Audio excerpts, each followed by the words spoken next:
in the village of Naru, where the red earth smelled of rain and the river sang lullabies to the sun, there lived a poor farmer named Abiola. He was a man whose hands knew the hardness of toil, whose back had bent beneath the weight of hunger, and whose eyes had seen the endless cycle of misfortune that befell those who tilled the soil of the cursed plains. His fields, though vast, yielded nothing but stubborn weeds, and the village elders whispered that the land itself resented Abiola.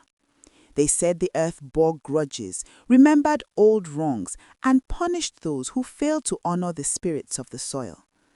Abiola had once had a family, but famine had stolen them one by one, his wife, then his children, leaving him a hollow man in a hollow house. Every morning he rose before the sun and prayed to the ancestors for a sign, but the wind returned only silence. His neighbors pitied him, calling him the man the spirits abandoned, yet no one dared speak aloud what they suspected, that Abiola was cursed.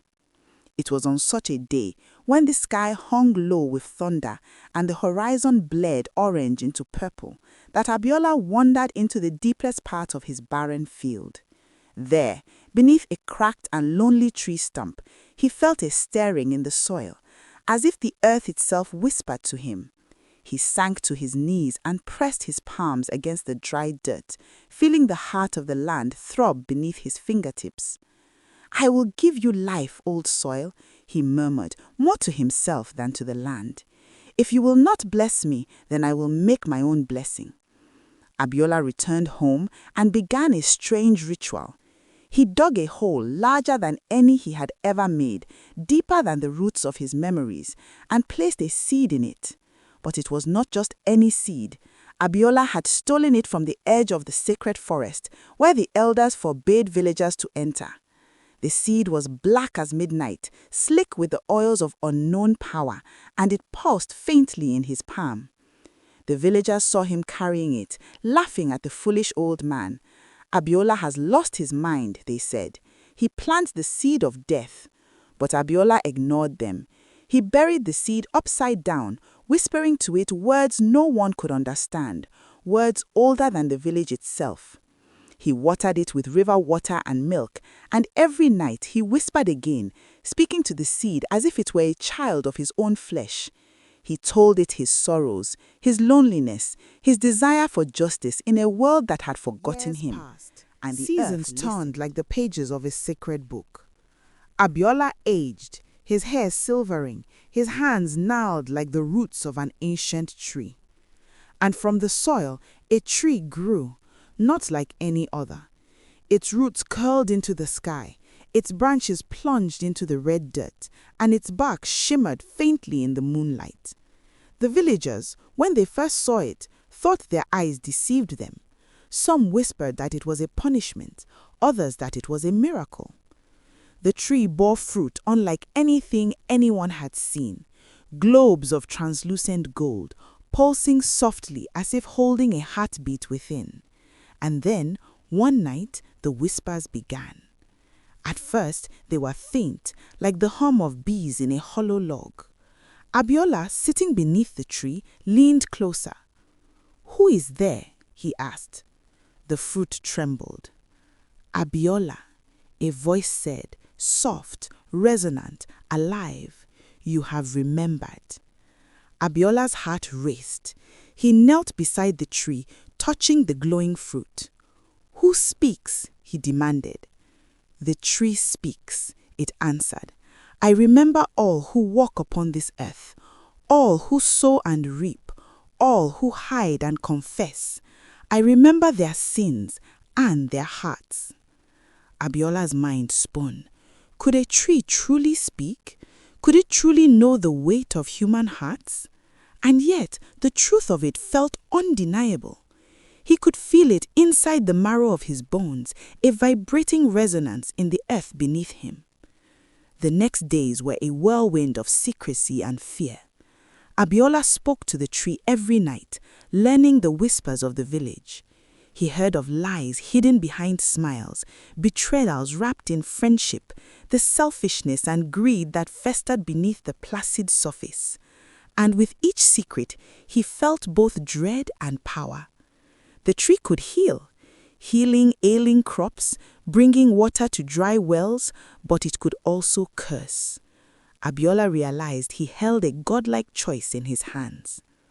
Word spread quietly at first.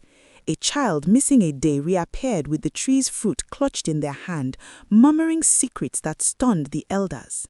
A sick goat recovered overnight after a branch of golden fruit was hung around its neck. Rumors grew like wildfire in the dry season. People came to see the tree, to touch it, to hear its secrets, but the whispers of what the tree revealed were dangerous.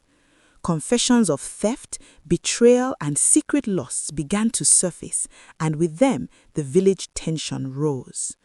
Yet, in the shadows of this miraculous gift, Abiola understood something terrifying. The tree remembered everything, not just the sins, but the truths the villagers tried to bury in their hearts. And it was patient. It did not forgive, it did not forget. One evening, as a blood-orange sunset fell across the village, Abiola overheard the whispers of the tree revealing a terrible secret. Someone in the village had planned murder. He knew then that the tree's gift was a curse as well. Its fruit could heal or destroy, its voice could enlighten or condemn, and the burden of choice lay heavy upon him. He realized the villagers would come to him, seek his counsel, beg for the fruit. But could he be trusted? Could any man or woman resist the temptation of such power? Abiola knew the truth. The tree would not reveal its secrets willingly.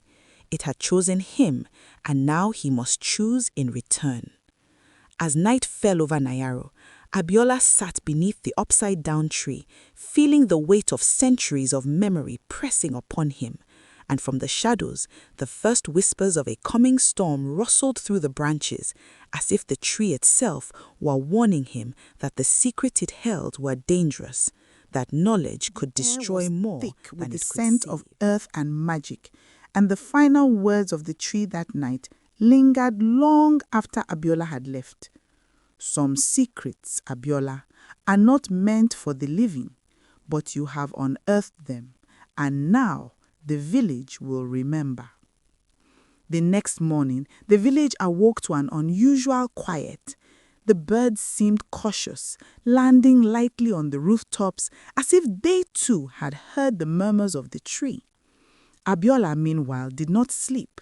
He had spent the night beneath the upside-down tree, listening to its words, feeling the weight of every secret it carried. The sun had barely touched the horizon when a knock came at his door. He opened it to find Amari, the baker's daughter, eyes wide and trembling. In her small hands, she held a single golden fruit, its glow muted in the daylight.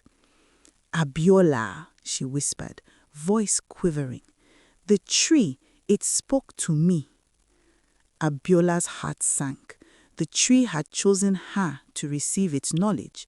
He gestured for her to sit. "What did it say?" he asked softly.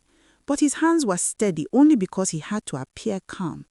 Inside, he felt a storm brewing. She swallowed hard. "It knows everything," she said. "It knows my father. He stole from the granary last month. It's all written in the tree." Her voice dropped to a shiver. "It said if I tell anyone, he will be cursed, and if I do nothing, others will suffer." Abiola nodded slowly. This was the first real test. The tree had chosen not just him, but the village. Every whispered secret now hung over the people like clouds heavy with rain. The power of knowledge was intoxicating and terrifying. Word traveled faster than a fire on dry grass. Within days, villagers came, timidly at first, holding gifts for Abiola and begging for the fruit. Some sought healing for the sick, others came out of curiosity, wondering what truth the tree might reveal about their neighbors. And soon, the village was no longer quiet.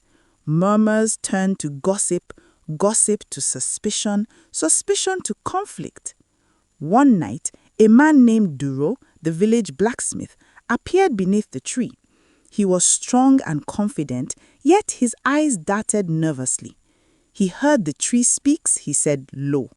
I want to know the truth about my brother. Did he really sell our cattle to the traders behind our backs? Abiola shook his head. The tree is not for entertainment, he said firmly. It shows truths that cannot be undone. Are you ready for the consequences? Duro's jaw tightened. I must know. Abiola handed him a fruit.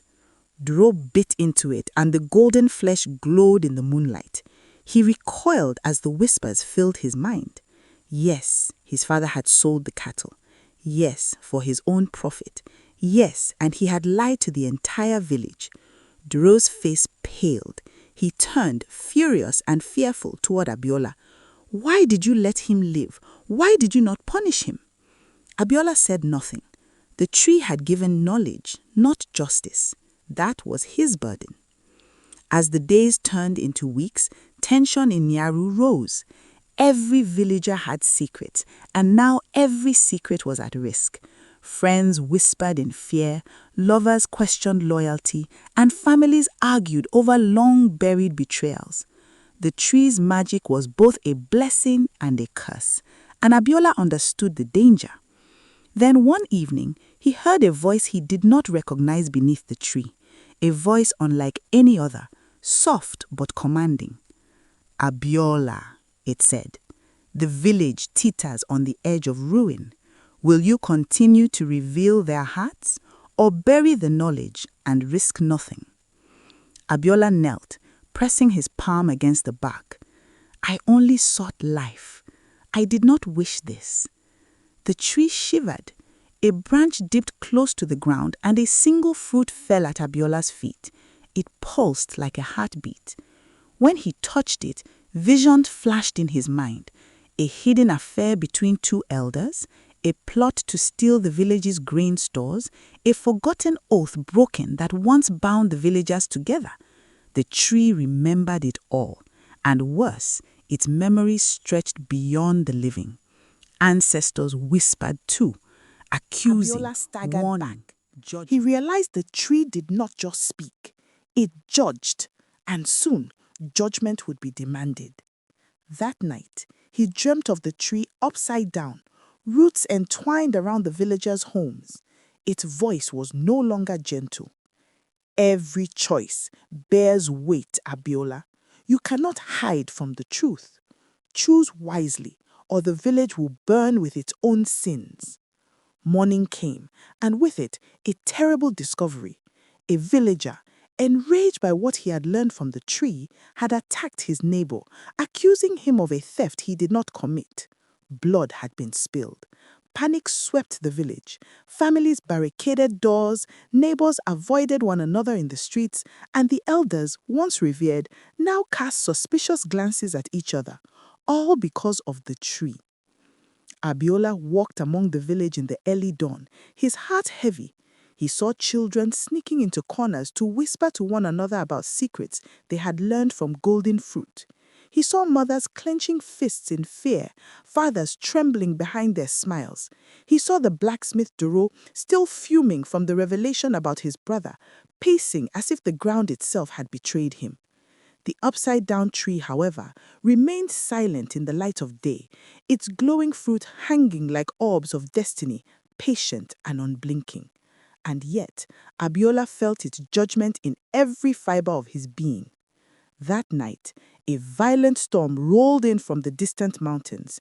The wind tore through the village, rattling doors, snapping branches, and turning the river into a furious ribbon of foam. Abiola stood beneath the tree, its roots twisting toward the sky, its branches plunging into the earth, and he whispered a desperate plea. Please, tell me how to stop this. The tree shivered violently, and one of its fruits fell to the ground. But this time, when Abiola touched it, the whispers were not gentle, they were screams. The tree's voice filled his mind with visions of the villagers' deepest sins and darkest secrets.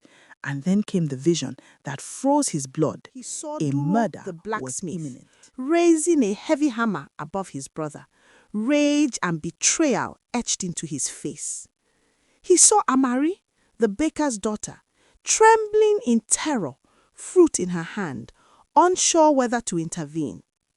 He saw the elders arguing violently, one accusing the other of plotting against the village council for decades. And then he saw himself, standing helpless, holding the golden fruit that had started it all. Abiola realized a horrifying truth. The tree did not only reveal secrets, it demanded action. Secrets left unaddressed would manifest as chaos, as violence, as destruction. And the more the village learned, the hungrier the tree became. A knock at his door startled him. Standing in the doorway was the wandering seer from a few nights prior, his eyes gleaming with urgency. "The tree hungers for balance," the seer said, voice low and urgent. "Every truth it reveals, a price must be paid. You cannot contain it with silence. You cannot contain it with caution. You must decide who lives, who suffers, who is forgiven." Abiola's palms shook. "But I cannot choose," he stammered. "I am only a man." The seer's gaze pierced him. A man who buried a tree upside down is already more than a man. You have awakened a force older than the river, older than the earth. It knows the sins of the living and the dead, and soon it will know yours. As the storm raged, Abiola returned to the tree. He placed his hands against its glowing bark, whispering apologies into the wind. "I did not know the weight of what I unearthed. I only wanted life." The tree's voice came then, not a whisper, not a scream, but a resonant echo that vibrated through the earth itself. "Life comes with memory. Memory comes with consequence. Consequence comes with sacrifice." Abiola felt the meaning in his bones. The tree would not allow the village to simply know secrets. The villagers themselves must confront the truth it revealed. And the tree would ensure this in ways that were neither gentle nor forgiving. The first act of the tree's judgment came swiftly. Duro, unable to resist the knowledge of his brother's betrayer, struck him in a fit of rage. Blood was spilled in the street, and the village erupted in chaos. The elders tried to intervene, but even their authority had lost its power. Secrets flew from lips that had kept them buried for decades. And then, in the midst of it all, the golden fruits of the tree pulsed brighter than ever, as if feeding on the fear and pain. Abiola knew he could not let this continue. But how could he stop a tree that remembered everything? How could he control a force older than the village itself? And the tree's final words that night left him in despair. "Abiola, the sins of the living are not the only debts. Your own heart hides shadows you have yet to confess." That night, alone beneath the tree, Abiola wept. He had wanted only to heal the land, to bring hope where there was none. Instead, he had awakened a force that demanded truth, justice, and sacrifice. And the first major twist became clear. The tree could not be ignored, and neither could the secrets of the villagers. From that night on, the village of Ngaru was no longer the quiet, red-dusted place it had been. It had become a stage for the tree's judgment. And Abiola, once a humble farmer, was now its chosen mediator, its keeper, its confessor, its witness. As dawn broke, he looked at the tree and whispered, almost in defeat, "What price must be paid for truth, old one?" The tree pulsed, and in that pulse, Abiola understood. The price was coming, and it would not be paid with mercy. The village of Ngaru trembled under the weight of its own secrets.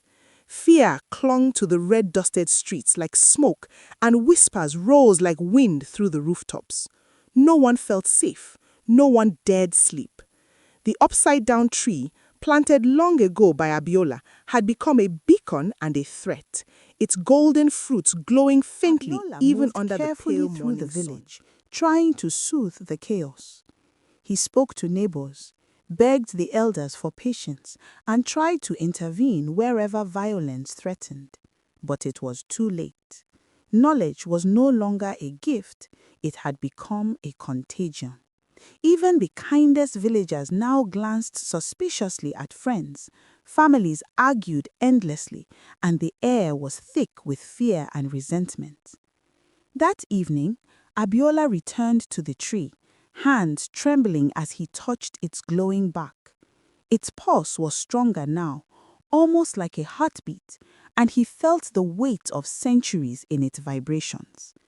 The tree remembered not just the living, but the dead, not just sins, but forgotten oaths, hidden betrayals, and secret desires. And it was hungry. "You see them suffer, Abiola," the tree whispered. Its voice carried across the roots and branches, filling the night with an eerie resonance. "They cannot hide, they cannot escape, and you must guide them." Abiola bowed his head.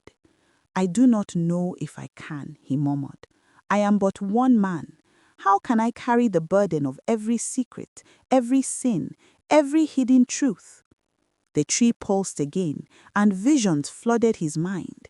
He saw Amari's father, cowering in fear after being exposed for theft.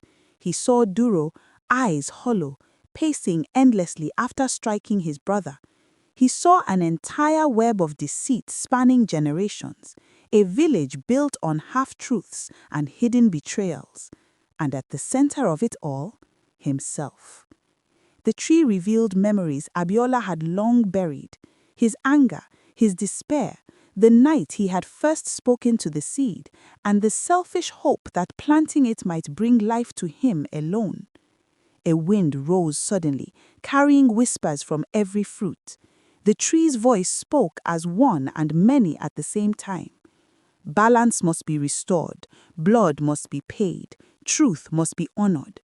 You have unearthed what cannot be hidden. Now choose. Who will live?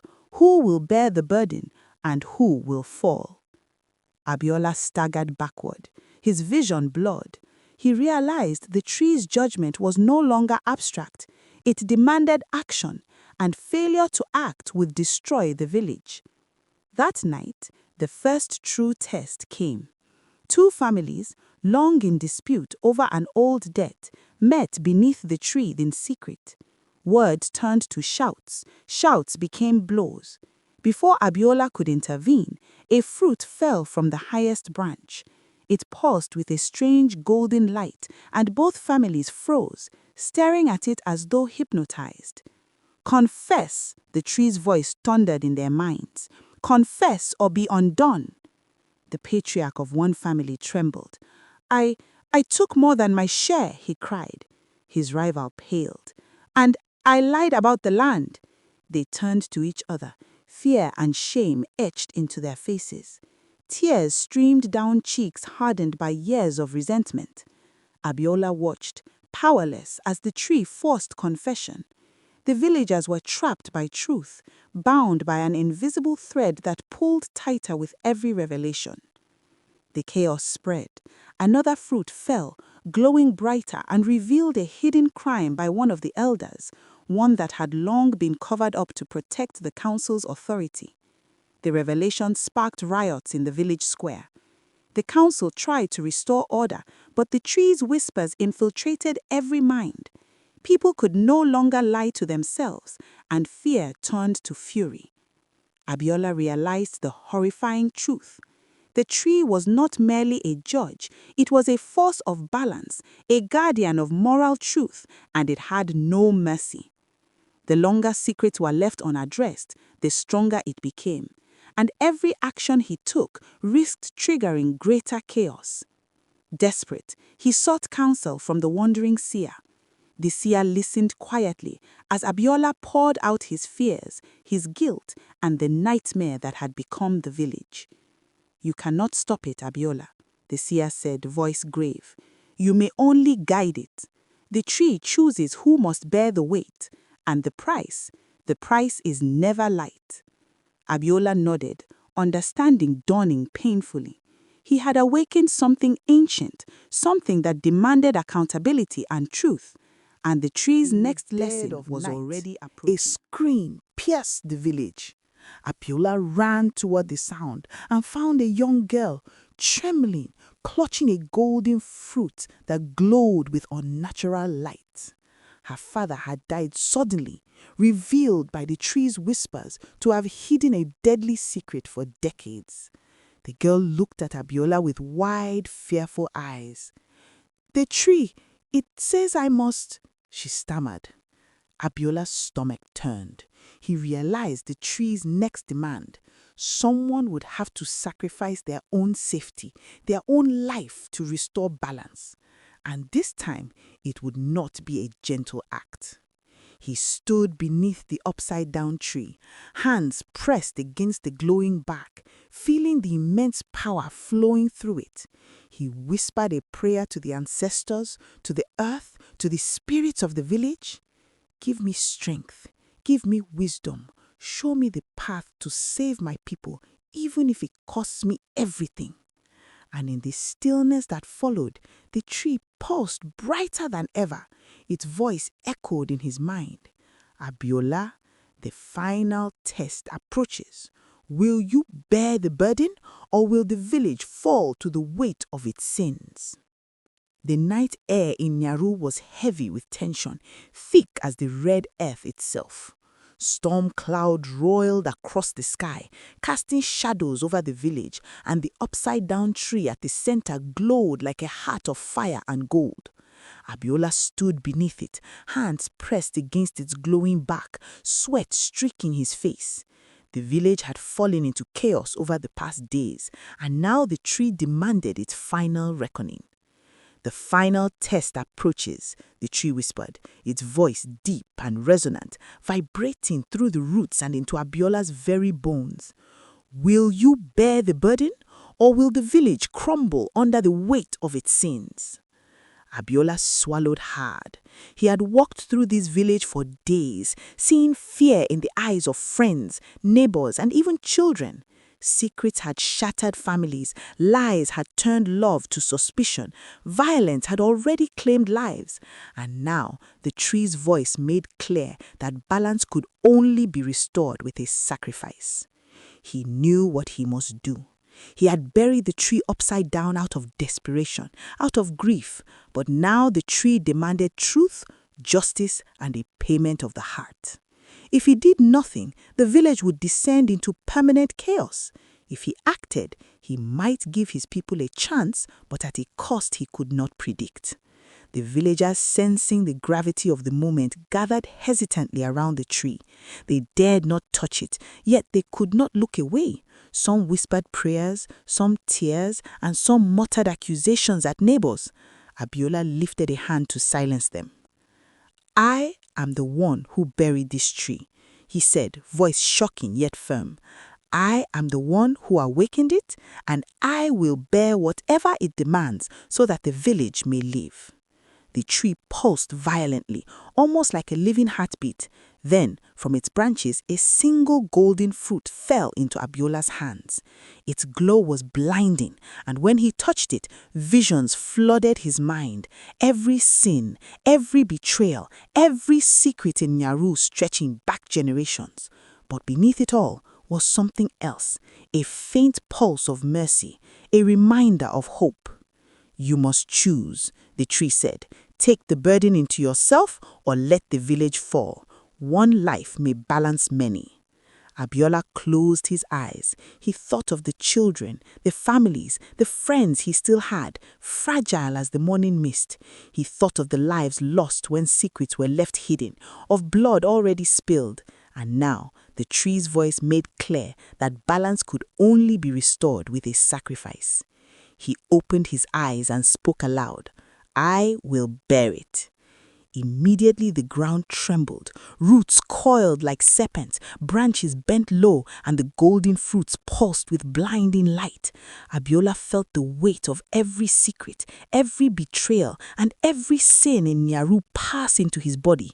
He staggered, fell to his knees, and gasped as the memories of the village, pain, anger, jealousy, guilt flooded through him.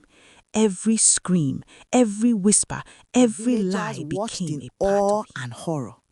They saw the tree's glow brighten, then soften, and the storm above began to calm. Slowly, a strange silence fell over Nyaru, broken only by Abiola's shallow breathing. When the visions faded, Abiola was still alive but changed. His eyes were deeper, his face lined with knowledge far beyond his years, and the village, though shaken, was finally still. The chaos had ended, not by punishment, but by confession, reckoning, and the man who chose to carry the burden alone. The villagers approached slowly. One by one, they touched the roots of the tree, now calm, and whispered apologies, forgiveness, and promises to do better. Families embraced, old rivalries softened. The knowledge of truth had scared them, but it had also freed them. Abiola remained beneath the tree, silently absorbing the weight of the village's secrets, knowing he would carry this burden for the rest of his life. And yet, there was a strange peace in it, a connection to the earth, to the ancestors, to the life he had tried so desperately to protect. The tree spoke one last time, its voice soft and almost reverent. "You have chosen wisely, Abiola. You have remembered the dead, honored the living, and carried the weight of truth. Let this village thrive, and let its people remember, secrets may rot in darkness, but truth blooms in light." The villagers slowly left, whispering prayers of gratitude, leaving Abiola alone with the tree. He placed his hands on the trunk one final time and whispered, "I am yours, old one. May my life keep the balance you demand." The tree's branches swayed gently, roots curling in the earth, and the golden fruits shimmered softly. For the first time in years, the village of Nyaru felt calm. The secrets had been spoken, the sins acknowledged, and the living had been spared because one man chose to bear the weight of truth. As dawn broke, the first light of day touched the upside-down tree, and Abiola, though weary and changed, stood taller. The village had survived, the tree had judged, but mercy had been woven into its judgment. And though the golden fruit would always remember, the villagers could now move forward, knowing that truth, however painful, was a path to life. The tree whispered one final word, carried in the wind. "Remember, always." And Abiola, the poor farmer who had once buried a seed upside down out of desperation, became the keeper of Nyaru's truths, the man who chose to carry the burden so that the village could live, and whose story would be told for generations in whispers and songs as both a warning and a legend.